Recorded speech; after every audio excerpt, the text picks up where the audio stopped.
एक विशाल और शांत जंगल में जहां ऊंचे ऊंचे पेड़ थे और एक मीठा झरना बहता था, वहां एक बड़ा और अकेला भोला भालू रहता था।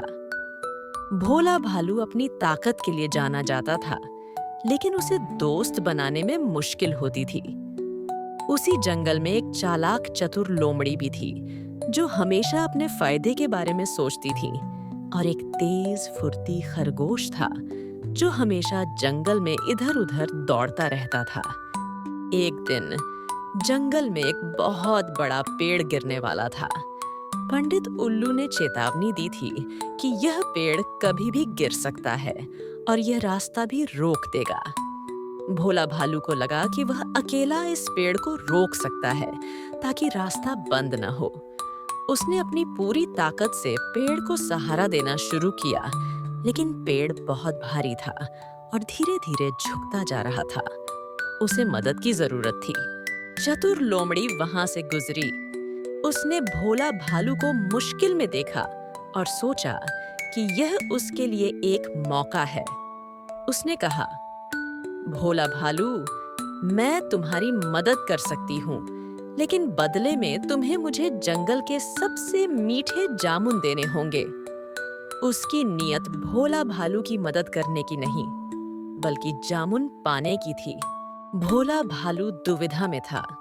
उसे मदद की जरूरत थी, लेकिन उसे चतुर लोमड़ी की नीयत पर शक था। तभी फुर्ती खरगोश वहां आया। फुर्ती खरगोश ने देखा कि भोला भालू और चतुर लोमड़ी बातें कर रहे हैं और पेड़ किसी भी पल गिर सकता है। फुर्ती खरगोश ने बिना सोचे समझे पास पड़ी कुछ मजबूत बेलों को पकड़ा और भोला भालू की ओर फेंक दिया।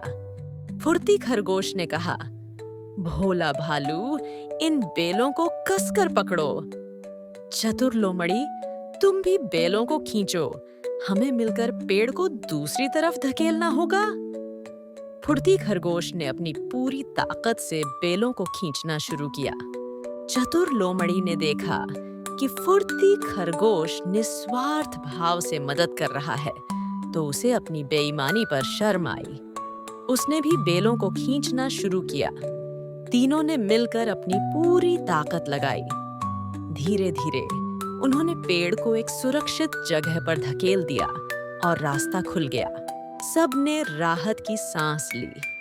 भोला भालू ने फुर्ती खरगोश और चतुर लोमड़ी को धन्यवाद दिया।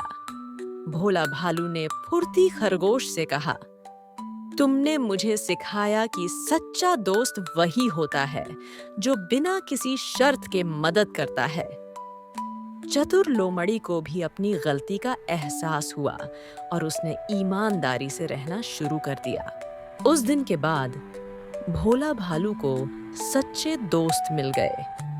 जंगल में सभी जानवर मिलजुल कर रहने लगे और समझ गए कि दोस्ती और निस्वार्थ मदद ही सबसे बड़ा धन है। सच्चा दोस्त वही होता है जो मुसीबत में बिना शर्त मदद करे। लालच हमेशा बुरा होता है और इससे कोई फायदा नहीं होता।